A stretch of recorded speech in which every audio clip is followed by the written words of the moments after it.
Damas y caballeros, muy buenos días. Para mí es un placer y un honor impartir esta masterclass en la especialidad de Justicia Constitucional. Esta sesión la vamos a dedicar al análisis de los procesos de control de constitucionalidad. En ella trataré de destacar algunas cuestiones generales que me parecen de la mayor relevancia, con una perspectiva, si queremos, descriptiva, analítica, pero también quiero apuntar algunas de mis ideas, a veces, pues tal vez un tanto peculiares o no siempre mayoritarias dentro de lo que es la doctrina, pero esto siempre me gustará avisarlo, anunciarlo, en qué medida pues son cuestiones que pueden ser opiniones susceptibles, por supuesto, pues de debate, y que, en todo caso, pues también me remito, teniendo en cuenta la limitación del tiempo de la clase, a las publicaciones que he venido realizando en la materia a lo largo de los años, dado que este es uno de los temas a los que me he dedicado con mayor profundidad. Me gustaría empezar por una aclaración previa que ya de por sí podría ser debatida, pero es meramente terminológica a los efectos de que podamos entendernos. Sería la distinción entre justicia constitucional y jurisdicción constitucional. La justicia constitucional, a los efectos de esta sesión y para que podamos entendernos, es la garantía jurisdiccional de la Constitución. La garantía jurisdiccional de la Constitución es un instrumento necesario para la consideración de la Constitución como norma suprema. De hecho, la garantía jurisdiccional de la Constitución, junto con la rigidez, son los dos elementos fundamentales para la garantía de la supremacía constitucional. Este instrumento nace, como es sabido, en los Estados Unidos de América a partir de la sentencia Marbury versus Madison en el año 1803.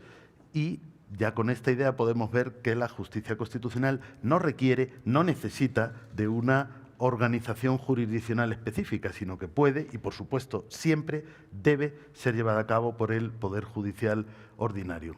En cambio, el término jurisdicción constitucional nos remite a algo más específico. Una jurisdicción constitucional es un tribunal o un órgano jurisdiccional o un conjunto de órganos jurisdiccionales especializados en la garantía de la supremacía constitucional.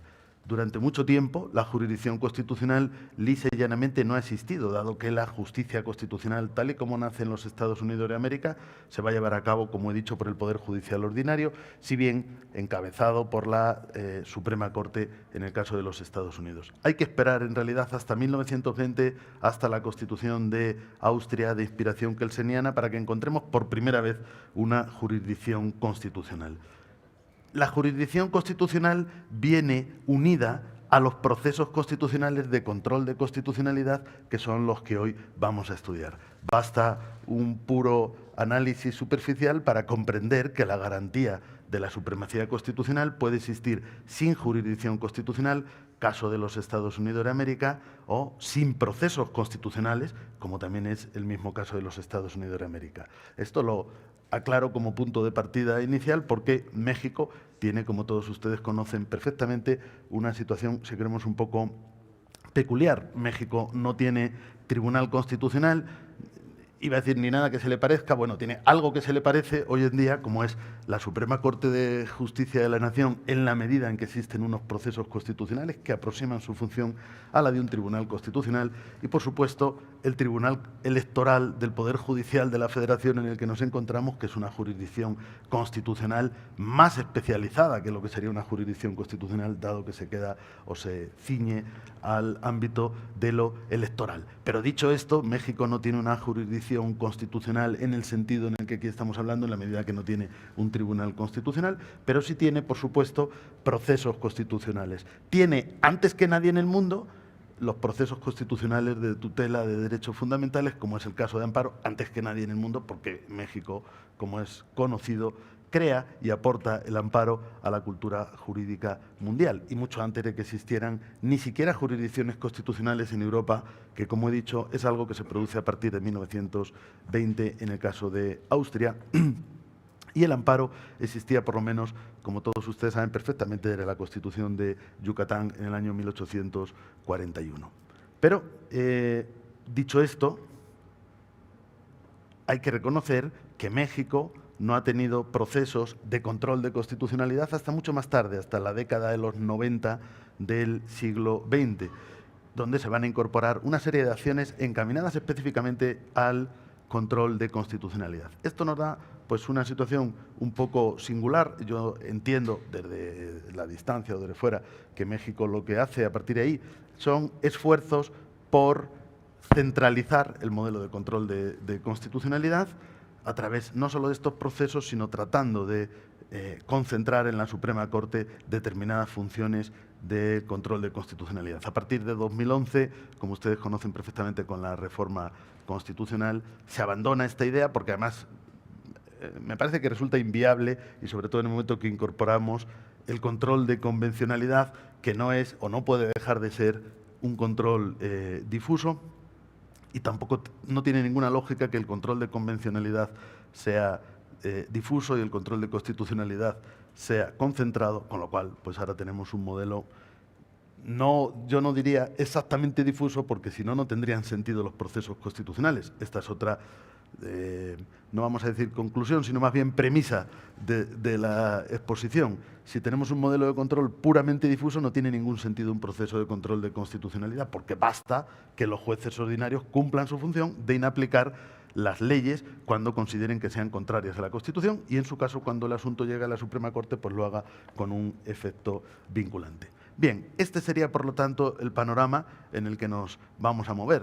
Las premisas serían: los procesos de control de constitucionalidad no son necesarios, como no lo es la jurisdicción constitucional. Otra cosa es la justicia constitucional, que, salvo el caso absolutamente singular del Reino Unido, donde, bueno, por las peculiaridades de este sistema pues no tienen algo parecido, pero en todo el resto de sistemas sin justicia constitucional no hay supremacía de la Constitución. Sin embargo, la jurisdicción constitucional, han dicho algunos profesores, como por ejemplo el profesor Javier Pérez Royo, dice, es una anomalía histórica. Ciertamente, es una anomalía histórica porque allí donde no ha funcionado la justicia constitucional es donde tiene que nacer la jurisdicción constitucional, es donde tiene que nacer un tribunal constitucional para que haga lo que no hicieron durante tanto tiempo los jueces y tribunales ordinarios.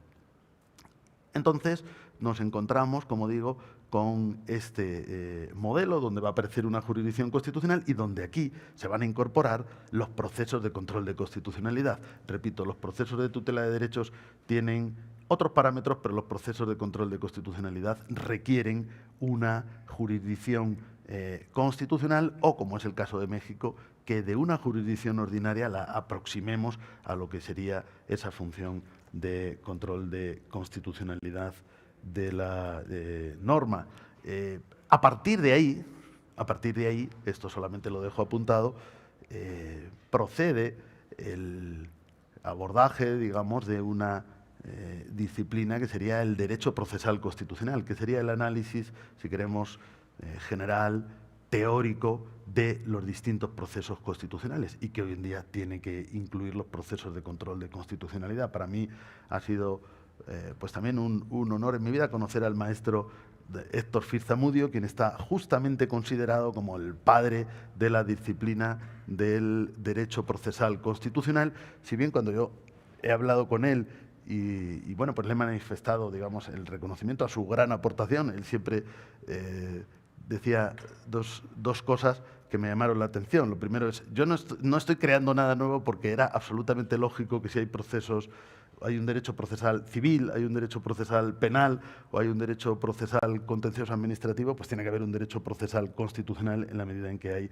procesos constitucionales. Y, por cierto, luego siempre también ha añadido el reconocimiento a su maestro, don Niceto Alcalá Zamora, de quien, según él, ha extraído pues esa idea del derecho procesal constitucional. Pero dejando al lado esa modestia, hay que reconocer naturalmente que el maestro Firzamudio pues es el fundador de esa disciplina del derecho procesal constitucional, pero esto se produce en los años 50 del siglo XX, cuando México no tiene, y le faltan décadas para tener, procesos de control de constitucionalidad. Por eso el derecho procesal constitucional en México nace de una manera peculiar, porque nace vinculado al análisis de procesos de tutela de los derechos fundamentales, como es el caso del amparo, y solo más tarde va a incorporar la cuestión de los procesos de control de constitucionalidad. Y esto es una labor que además yo me permito apuntar, aunque sea brevemente, está todavía pendiente, no en México, sino en toda la doctrina. Existe abundantísima bibliografía de derecho procesal constitucional, pero casi siempre se limita a, primero, definir la disciplina y, segundo, analizar los procesos constitucionales en un país. Tenemos manuales muy buenos de derecho procesal constitucional en México, en Argentina, en Perú, pero no tenemos una teoría de los procesos constitucionales. En la medida que, por ejemplo, este curso de justicia constitucional, que tiene ese enfoque comparado y también teórico desde el punto de vista del objetivo de establecer unos parámetros, como digo, comunes para el análisis de los distintos procesos. Y en esta clase, de una manera muy sintética, pues voy a tratar de apuntar algunas categorías que son generales. Yo ahora me he referido en el inicio a México. Naturalmente, en el resto de la exposición, cada uno puede aplicar a México las reflexiones que yo voy a hacer, pero son generales y son intencionadamente generales porque van en la línea de aportar, aunque sea un pequeño granito de arena, a la construcción de lo que me parece que está pendiente, que es una teoría de los procesos constitucionales, y en el caso que a mí me corresponde o me ha sido adjudicado, una teoría de los procesos de control de constitucionalidad.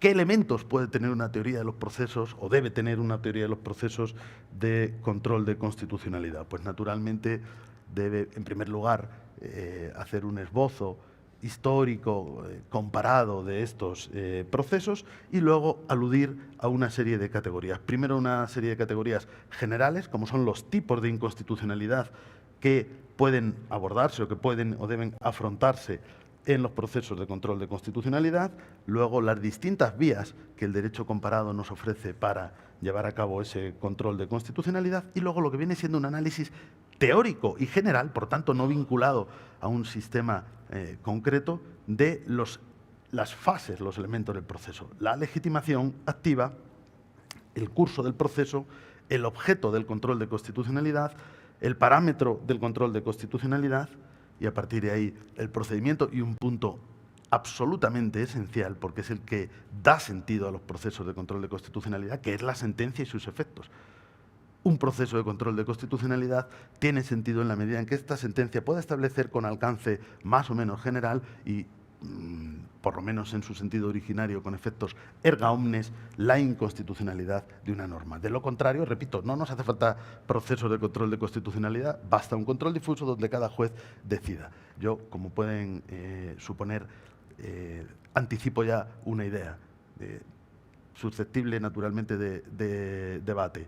Me parece absolutamente imposible un control de constitucionalidad concentrado o absolutamente concentrado por la necesidad de que los jueces ordinarios participen en el control de constitucionalidad. Pero también me parece necesario establecer elementos de centralización en el control de constitucionalidad y añado muy especialmente en el control de convencionalidad, que hoy no se puede analizar de una manera desligada estos dos fenómenos, control de constitucionalidad, control de convencionalidad. El control absolutamente difuso de la convencionalidad o de la constitucionalidad es el Far West del derecho. No puede ser que un precepto de una convención, como es la Convención Interamericana de Derechos Humanos, se interprete de manera diferente en Argentina o en México o en Costa Rica o en Colombia.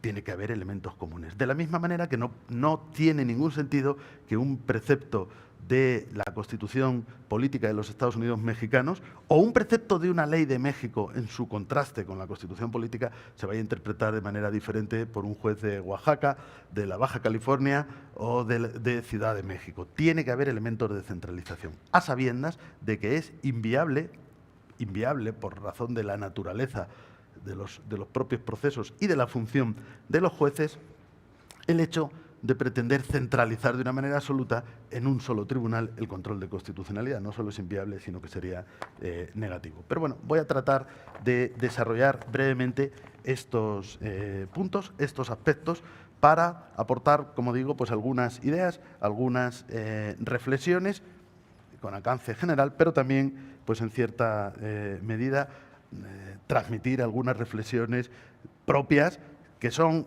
o pueden ser polémicas y, por lo tanto, susceptibles de debate. Voy a elegir solo algunos de estos puntos que he anunciado. En primer lugar, una breve reflexión en perspectiva histórica del origen de los procesos constitucionales. Ya he aludido, por lo tanto, de los procesos constitucionales, no, de los procesos de control de constitucionalidad, que son los que nos van a interesar, y ya he aludido cómo en Austria esto se va a producir. ¿Por qué? Porque la Constitución de Austria viene inspirada en las ideas de Hans Kelsen, para quien es necesario un órgano jurisdiccional separado del Poder Judicial, que a través de determinados procesos, de determinados procedimientos, pueda declarar con efectos erga omnes la inconstitucionalidad de la norma. Sobre el modelo austríaco debo decir dos cuestiones. En primer lugar, en Austria existen procesos directos y procesos incidentales. Lo que sucede es que tienen un gran protagonismo el procedimiento directo, lo que podríamos llamar el recurso de inconstitucionalidad. Segundo, la sentencia del Tribunal Constitucional en Austria, si bien inequívocamente tiene efectos erga omnes, también inequívocamente tiene efectos hacia el futuro, carece de efectos hacia el pasado. El motivo de esto es que Kelsen pensaba que el Tribunal Constitucional es un legislador negativo. En su condición de legislador negativo puede derogar, pero no puede anular o declarar una nulidad que tendría efectos hacia el pasado. Por lo tanto, la derogación solo tendrá efectos hacia el futuro. Tanto es así que, andando el tiempo, en Austria se dan cuenta de que a veces ni siquiera basta los efectos hacia el futuro desde el momento de la sentencia, sino que a veces hay que retrasarlos todavía más. Y va a ser ahí donde van a hacer pues, la posibilidad de, por un lado, la inconstitucionalidad sin nulidad y, por otro lado, el retraso de los efectos de la sentencia, que actualmente puede llegar hasta 18 meses.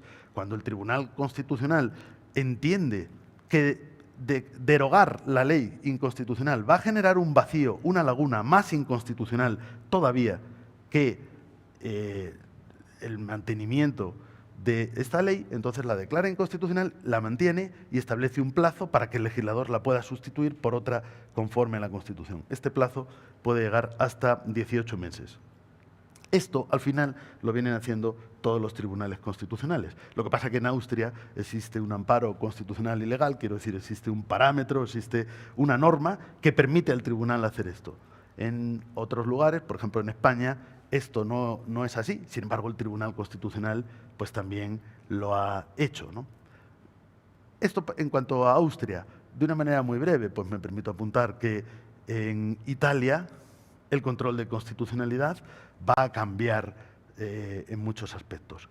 Sí que vamos a tener recursos directos, pero el protagonismo lo va a tener la vía incidental. Esto es una fórmula que se ha extendido en Europa, sin embargo, casi desconocida en América, esta llamada vía incidental, o que en España llamamos cuestión de inconstitucionalidad, y es una fórmula muy buena de colaboración entre los tribunales ordinarios y el Tribunal Constitucional. En la medida en que los tribunales ordinarios, dado que en Europa tenemos modelos básicamente centralizados, los tribunales ordinarios no pueden declarar con efectos erga omnes la inconstitucionalidad de una norma, pero tampoco pueden inaplicarla.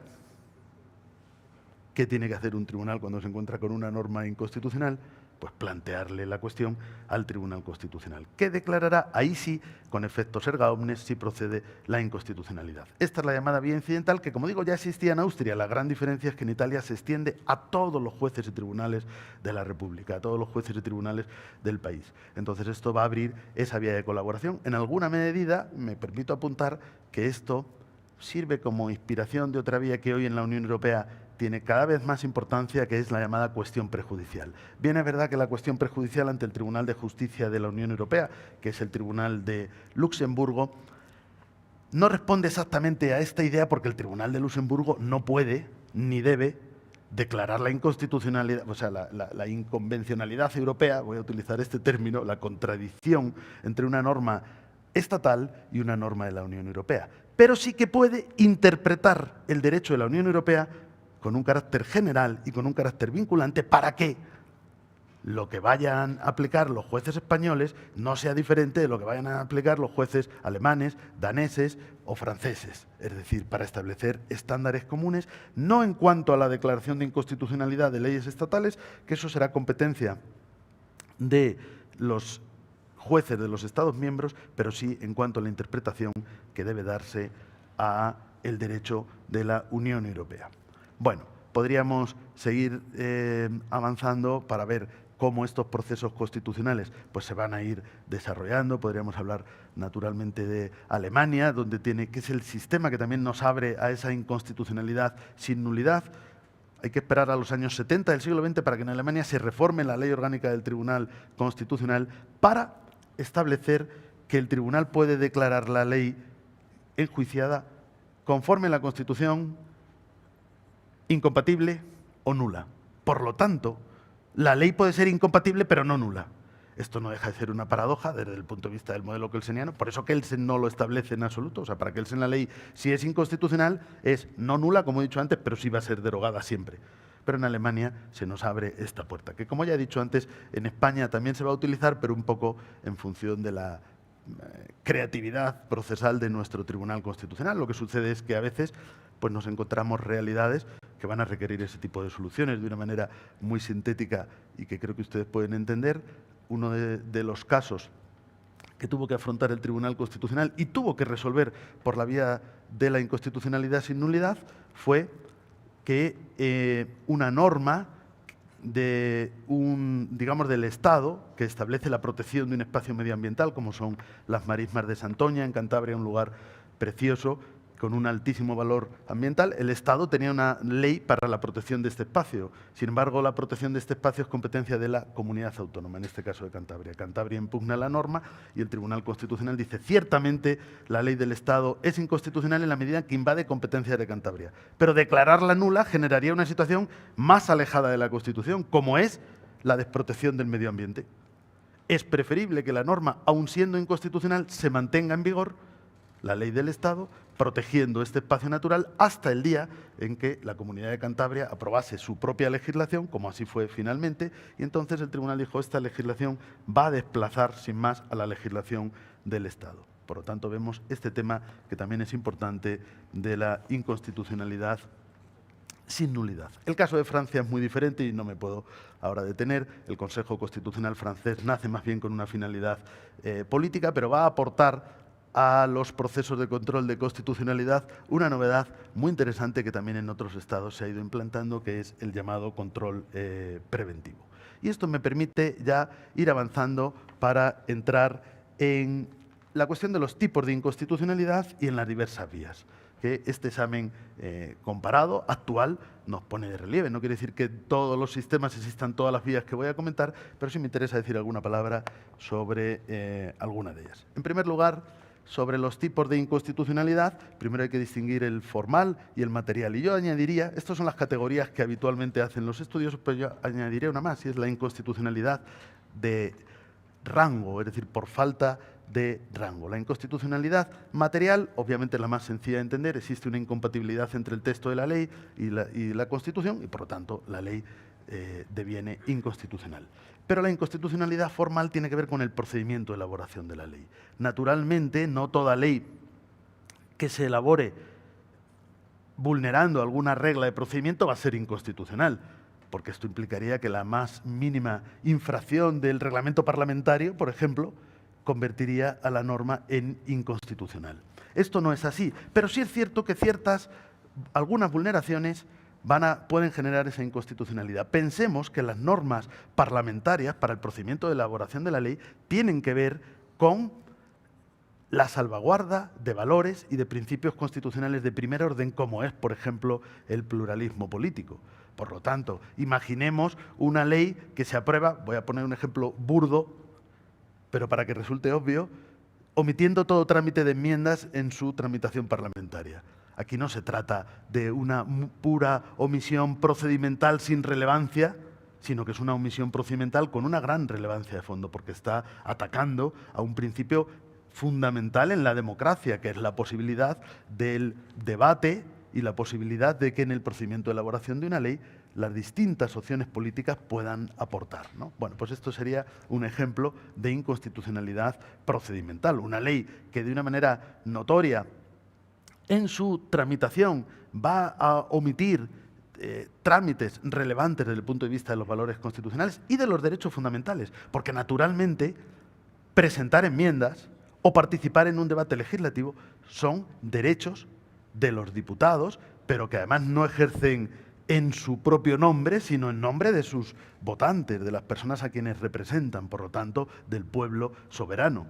De tal manera que una tramitación parlamentaria que cercene los derechos de los diputados, normalmente de la oposición, a participar, podría implicar la inconstitucionalidad de la norma. Y la inconstitucionalidad por razón de rango, pues quiere decir que cuando la Constitución exige para determinadas normas un rango determinado, en Europa, algunos países, como es el caso de España, dentro incluso de las leyes, distinguen categorías como leyes orgánicas, leyes ordinarias, pues naturalmente, si por ejemplo una ley que debía ser orgánica se aprueba como ordinaria, esto implica la inconstitucionalidad, no por el contenido, que podría ser perfectamente conforme a la Constitución, sino por ese defecto de rango. En cambio, si una ley orgánica, o que debe ser orgánica, se aprueba como... al revés, si una ley que debe ser ordinaria se aprueba como orgánica, lo único que va a decir el tribunal es que esta ley vale, pero vale como ordinaria, que es lo que debe ser, no un rango tampoco mayor o más reforzado que el que debe tener. En cuanto a los tipos de... Perdón, en cuanto a los tipos de inconstitucionalidad, pues también hay que distinguir la inconstitucionalidad por acción y por omisión. Como ya me he referido en parte a la inconstitucionalidad por omisión y tenemos bastantes temas que quiero al menos mencionar, voy a pasar a la siguiente categoría, que es la inconstitucionalidad originaria o sobrevenida. La inconstitucionalidad originaria, que es el supuesto más común, es cuando se aprueba una ley que desde el momento de su aprobación contradice la Constitución. La inconstitucionalidad sobrevenida, en cambio, se produce cuando la ley, en el momento de aprobarse, es plenamente conforme con la Constitución, pero más tarde se reforma la Constitución. Por lo tanto, esta ley va a ser inconstitucional, pero no desde su origen, sino desde que la modificación constitucional va a provocar esa contradicción. Como hoy en día, luego voy a también aludir un poco a esta idea, tenemos un concepto como parámetro más amplio que el de Constitución, como sería el de bloque de la constitucionalidad, entonces si cambia cualquiera de las normas del bloque de la constitucionalidad, también podemos generar una inconstitucionalidad sobrevenida. Entre otros casos, en el supuesto de los tratados, cuando los tratados puedan, en aquellos sistemas en que puedan actuar como parámetro de la constitucionalidad, pues la suscripción de un nuevo tratado o la modificación de un tratado ya existente puede generar la inconstitucionalidad de una norma que originariamente era plenamente conforme a la Constitución. Por eso se llama sobrevenida. La norma nace constitucional, pero por el cambio del parámetro va a generar o se va a producir esa inconstitucionalidad. Aprovecho también, como he dicho desde el inicio, que yo voy a hacer también mis aportaciones, aprovecho para introducir aquí una posibilidad. Esto es algo con lo que yo especulo vinculado a un ejemplo español, pero lo voy a decir brevemente. Lo voy a decir brevemente también porque esto es algo que yo he venido exponiendo en distintos foros, pero no estaba grabado y así que quede grabado no vaya a ser que luego alguien utilice por ahí la idea y diga que es suya. De esta manera, por lo menos, aquí quedará constancia de quién lo dijo. Y es la posibilidad no ya de inconstitucionalidad sobrevenida, sino de constitucionalidad sobrevenida. Sinceramente, no he manejado ningún tratado ni ninguna fuente que plantee esta hipótesis, pero creo que también podría darse. ¿Por qué? Porque así como la inconstitucionalidad sobrevenida se puede producir por modificación del parámetro, también se puede producir por modificación en la interpretación del parámetro. No olvidemos que existe una figura que se llama la mutación constitucional, que no es nada ilegítimo o no tiene por qué serlo, y es cuando la Constitución no cambia el texto, pero cambia o se modifica la interpretación. Si se modifica la interpretación de la Constitución, lo que primeramente era constitucional puede devenir inconstitucional. Esto generaría un caso de inconstitucionalidad sobrevenida. Pero podría darse el caso de que lo que inicialmente era inconstitucional se convierta en constitucional. El ejemplo, que apunto muy sintéticamente, en el que yo me inspiro para plantear esta idea, es un caso real español, pero creo que ustedes tal vez incluso lo conozcan y es una referencia interesante, que es el supuesto del derecho al matrimonio entre personas del mismo sexo. Lo que sucede es que la Constitución decía y dice y sigue diciendo que se reconoce el derecho, o sea, bueno, literalmente dice, el hombre y la mujer tienen derecho a contraer matrimonio con plena igualdad jurídica. Durante décadas, se ha interpretado que el hombre y la mujer significa que el hombre se puede casar con la mujer y la mujer se puede casar con el hombre. Hasta que en 2005 el legislador modifica el Código Civil estableciendo la posibilidad de que personas del mismo sexo contraigan matrimonio. Muy bien, esto es impugnado ante el Tribunal Constitucional Español, que con su, entre comillas, celeridad habitual, 7 años después, en el año 2012, se pronuncia sobre la impugnación.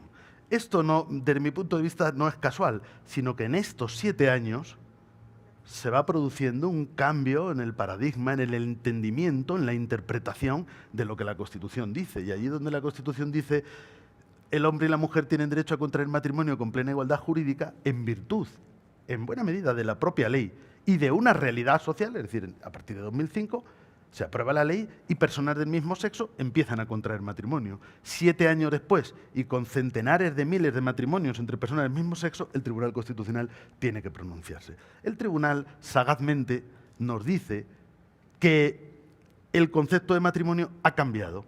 Esto es incuestionable. Que el concepto de matrimonio ha cambiado desde 1978.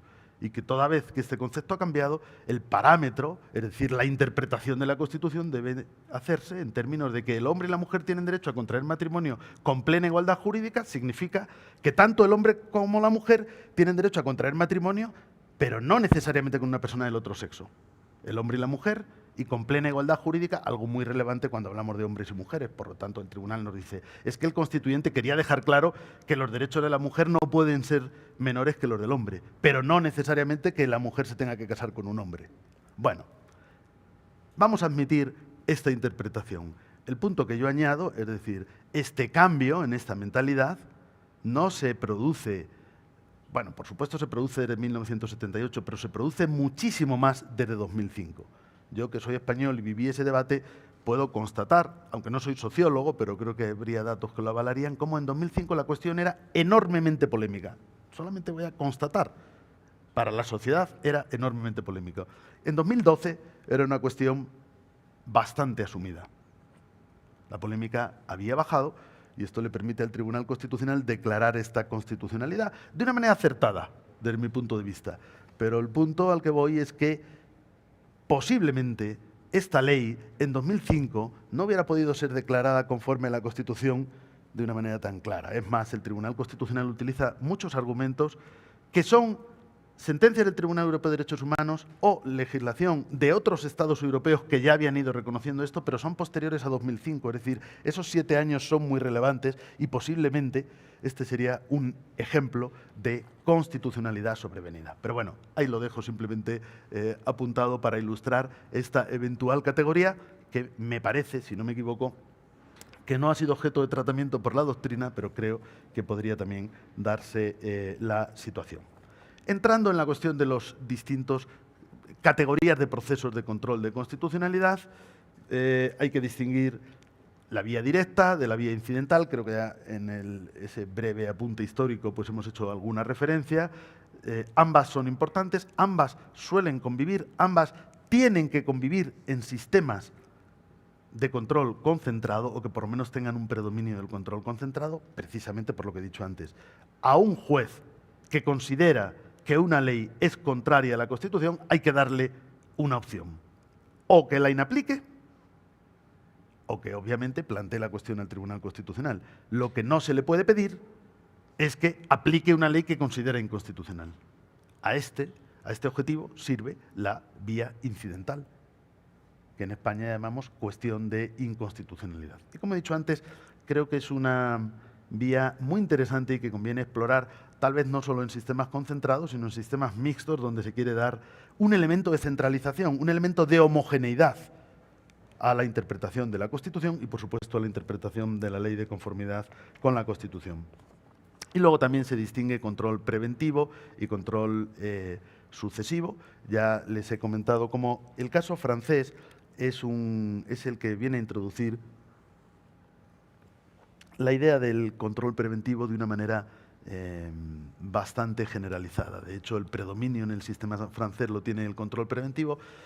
No tenemos demasiado tiempo para explicar esto en detalle, pues en otro momento se puede profundizar, pero sí decir que este control preventivo permite no tanto ya una depuración del ordenamiento, que es lo que está en la base del modelo kelseniano, sino una vía para que las nuevas normas ya, cuando entren en vigor, se haya procedido a una contrastación con la Constitución, asegurándonos de que esta norma es conforme a la Constitución. En sistemas como, por ejemplo, el español, esto se establece con los tratados, ahora también con los estatutos de autonomía, porque debido a la importancia que tienen los tratados y también a su eficacia interpretativa, se trata de impedir que se ratifique un tratado contrario a la Constitución, lo cual sería, sin duda ninguna, un problema desde el punto de vista del rango, de cuál prevalece, etcétera, etcétera. Sometemos al tratado a control previo de constitucionalidad y de esta manera evitamos esa situación.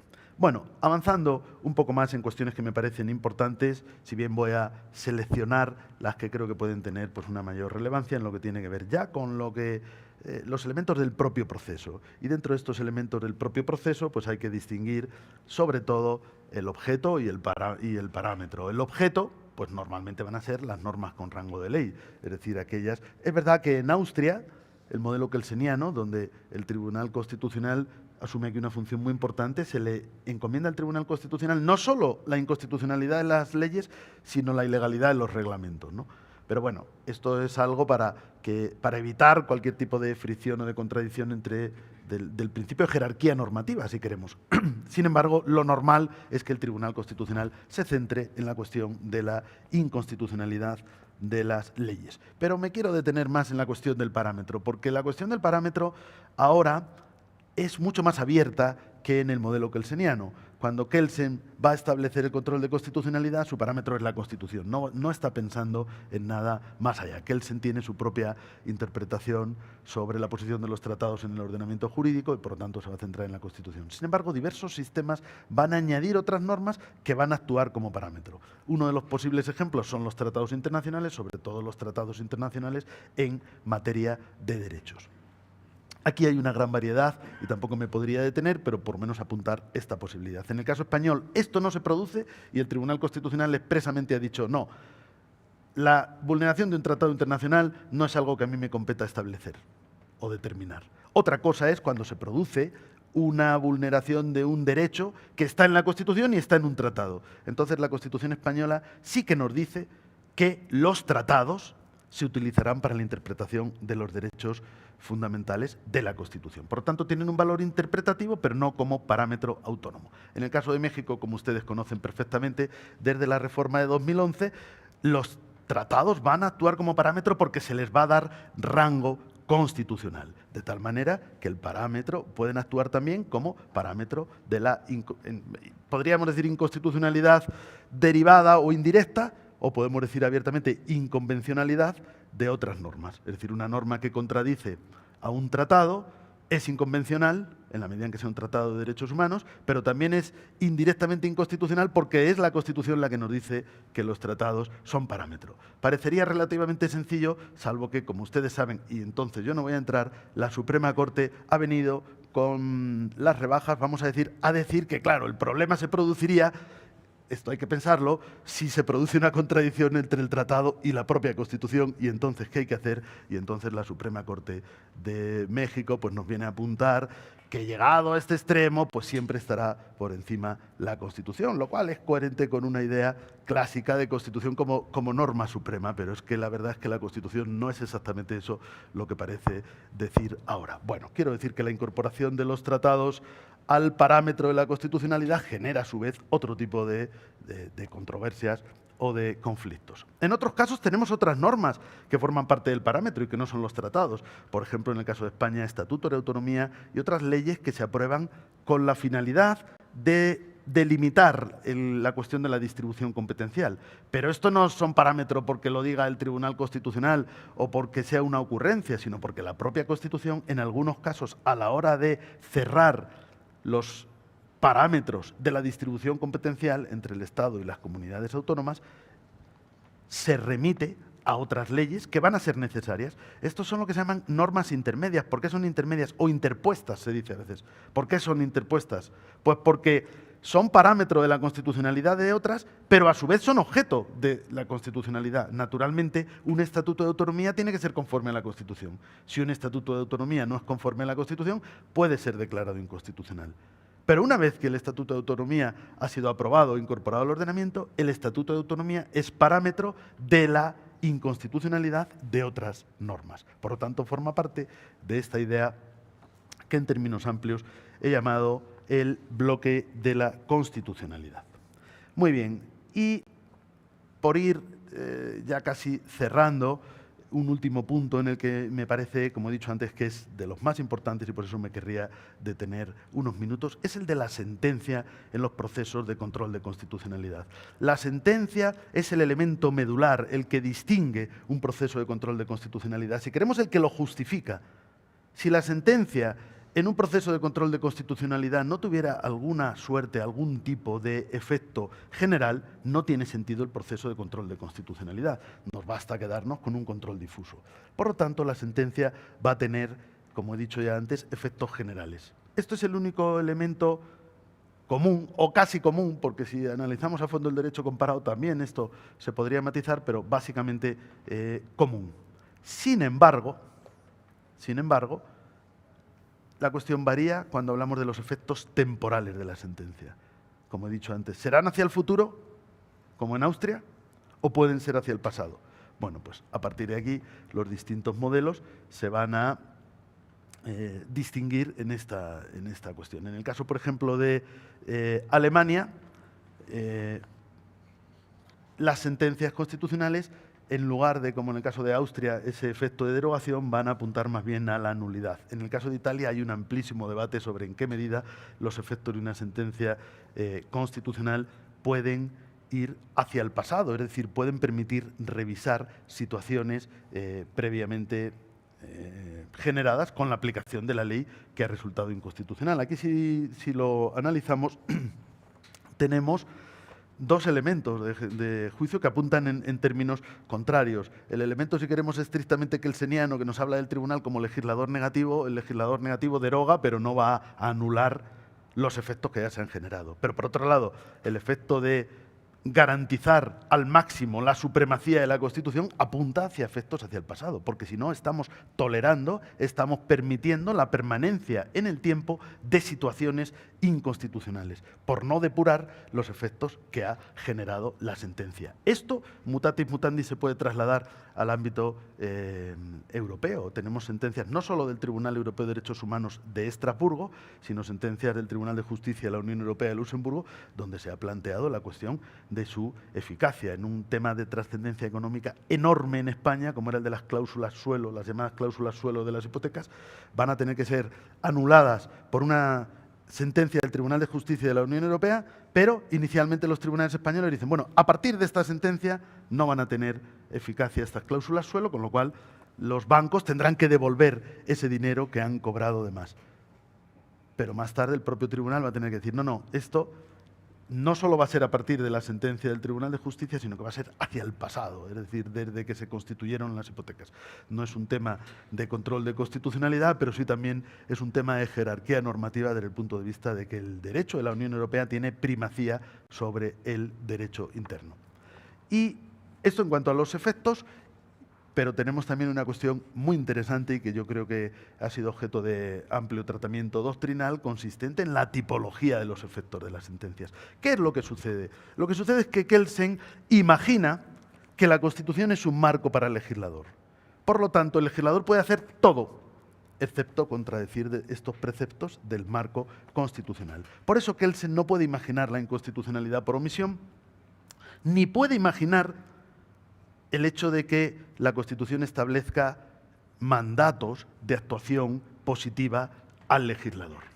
Además, piensa que este marco debe ser suficientemente específico, es decir, compuesto por reglas más o menos claras, de tal manera que las situaciones de inconstitucionalidad pues también serán más o menos claras. Tanto es así que en su famoso artículo de 1928, Kelsen ya dice que allí donde el constituyente establezca valores generales cuya interpretación sea ambigua, por ejemplo, justicia, por ejemplo, igualdad, por ejemplo, libertad, el Tribunal Constitucional hará bien en ignorar estos valores. No es cita literal, pero es la idea de que no, porque claro, si la justicia es un valor que está en la Constitución y la justicia es un parámetro que debe utilizar el Tribunal Constitucional, ¿cómo podemos distinguir ley inconstitucional de ley injusta?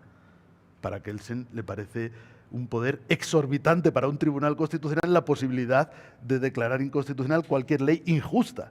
Naturalmente, esto yo creo que es algo que debe evitarse. Pero a partir de la Segunda Guerra Mundial, el parámetro del constitucionalismo cambia por completo. Las constituciones se llenan pues, de este tipo de valores genéricos, de mandatos de actuación positiva al legislador. Y esto va generando la necesidad de que los tribunales constitucionales tengan que buscar soluciones. Estas soluciones van a venir en categorías intermedias, que no son la constitucionalidad pura, pero tampoco son la inconstitucionalidad pura. Y entonces tenemos pues, inconstitucionalidad parcial y las llamadas sentencias, yo las llamé sentencias interpretativas en un sentido amplio, en un trabajo sobre la materia. Aquí en México lo ha trabajado muy profundamente el doctor Giovanni Azael Figueroa en una monografía que se titula Sentencias atípicas y que también pues, analiza toda esta variedad. Esto quiere decir que esto se produce en Alemania, en Italia, en España, en México, en Colombia, allí,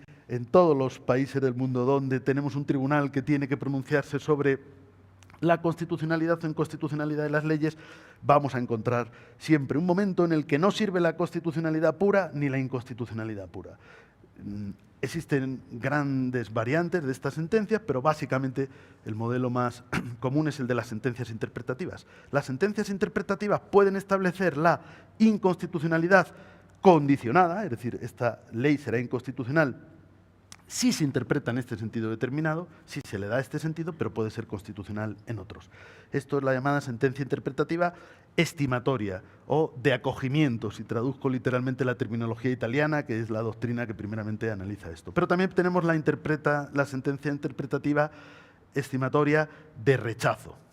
La sentencia interpretativa estimatoria de rechazo rechaza la demanda, quiere decir que declara que la ley es constitucional, pero es constitucional sí y solo sí se interpreta en un sentido determinado.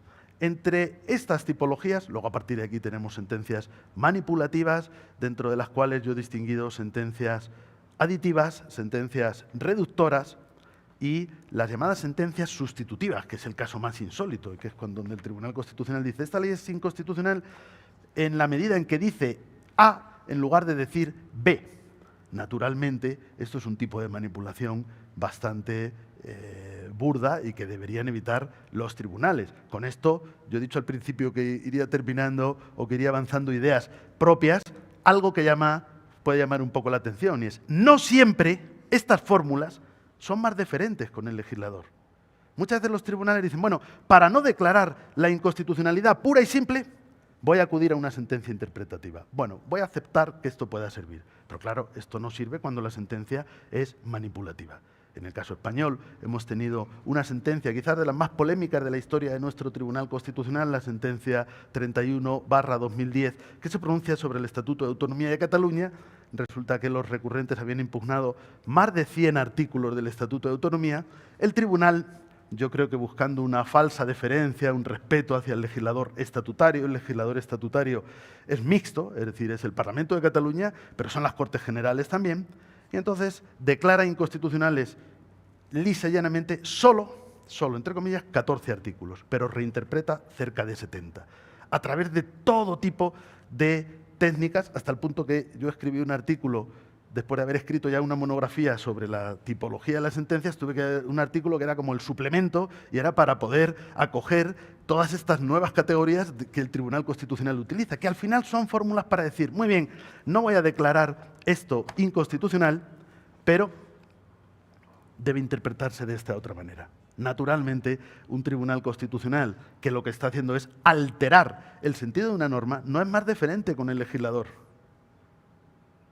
No olvidemos que, después de todo, un Tribunal Constitucional puede declarar que la ley es inconstitucional. No es tan grave. Es grave, vamos a ver, es grave entre comillas, o sea, naturalmente la declaración de inconstitucionalidad debe ser el último recurso, siempre que quepa una interpretación conforme, debe priorizarse esta interpretación conforme, pero si la interpretación conforme es otra que no deriva, naturalmente, de esta ley, pues desde luego yo creo que es preferible la declaración de inconstitucionalidad. Es verdad que ese asunto pues es extraordinariamente complejo, y también, por supuesto, que el Tribunal Constitucional tenía y tiene, y esto tengo que decirlo muy claramente, plena legitimidad para pronunciarse sobre el Estatuto, y hasta podemos decir que le salva la buena intención. Es decir, el Tribunal piensa que es preferible declarar inconstitucionales 14 artículos y reinterpretar 60 que declarar inconstitucionales 74 artículos, ¿no? Pero en la práctica, en muchos casos, lo que está haciendo es alterar, ¿no? Si allí donde una ley nos habla del derecho al agua y el tribunal dice, no, el derecho al agua no es constitucional interpretado como un derecho fundamental de los ciudadanos de una comunidad autónoma, pero podría ser constitucional si lo interpretamos como que los poderes públicos se preocuparán porque exista agua de calidad. Pues naturalmente es donde dice digo, leo Diego y salvo la constitucionalidad, pero por la vía de interpretar algo que ahí no está. Por eso yo creo que la deferencia no implica la posibilidad de alterar o de manipular. La deferencia implica que donde existe una ambigüedad interpretativa más o menos clara, el tribunal establezca una interpretación determinada y descarte otras. Y también, y con esto ya voy terminando, no me parece que la fórmula idónea de una sentencia interpretativa deba ser desestimatoria. Sé que esto también va contra la mayoría y resulta un poco provocador. Esto requiere una cierta explicación más profunda, pero lo digo de una manera sintética. Si tenemos la interpretación A y la interpretación B, si yo digo que la ley es constitucional si se interpreta en el sentido A, estoy descartando la interpretación B, pero también estoy descartando la interpretación C, que ni siquiera se consideró en el proceso. Si yo digo que la ley es inconstitucional si se interpreta en el sentido B, solo descarto ese sentido. Quedan abiertos otros que en la evolución interpretativa de la norma puedan aparecer en el futuro y que no han sido objeto del proceso. Por eso, a pesar de que resulte paradójico, me parece más deferente, no solo con el legislador, sino sobre todo también con el Poder Judicial, que es el que debe interpretar la ley. No olvidemos que el Tribunal Constitucional, su función principal no es interpretar la ley, sino depurar el ordenamiento. Me parece preferible declarar la ley es inconstitucional en un sentido, todos los demás pueden ser constitucionales, que decir que la ley es constitucional en un sentido determinado y estamos descartando objeto del proceso. Bien, me parece que de esta manera pues hemos podido establecer un panorama de algunos de los múltiples problemas que se plantean en los procesos de control de constitucionalidad de la ley. Yo creo que este tipo de procesos son necesarios. Creo, por supuesto, que en el caso de México, por ejemplo, se hizo bien en esas reformas en los años 90, porque esto va a introducir un elemento de centralización. Y pues concluyo con una idea que antes ya he esbozado, pero que me gustaría pues transmitir y que ustedes puedan retener, ¿no? Y es, en efecto, esa cuestión de que un cierto elemento de centralización es importante, de que la confianza que debemos tener naturalmente hacia el Poder Judicial no puede ser tal que pensemos que la función de depuración del ordenamiento deba quedar tan diluida entre todos los jueces que no tenga que haber un elemento de centralización para que tengamos una interpretación homogénea. Repito esta frase que antes he dicho, ¿no? Una interpretación o un control de constitucionalidad absolutamente difuso es un Far West jurídico. Al final redunda en falta o en ausencia de seguridad jurídica. La seguridad jurídica es uno de los principales valores constitucionales. Los tribunales constitucionales o las Supremas Cortes, como la de México, con función de Tribunal Constitucional, deben ser conscientes de la enorme trascendencia que asumen en estos procesos de control de constitucionalidad. Se convierten, Kelsen decía, en legisladores negativos. Por desgracia, muchas veces se convierten en colegisladores, casi, y por lo tanto deben ser prudentes, deben hacer un ejercicio de self-restraint, deben limitar las potestades que tienen, que son enormes, pero no pueden ni deben renunciar a ejercer lo que es su función constitucional en lo que tiene que ver, en este caso, con la depuración del ordenamiento. Muchas gracias a todos y a todas por su atención y yo quedo a disposición de todos ustedes en el futuro. Muchísimas gracias.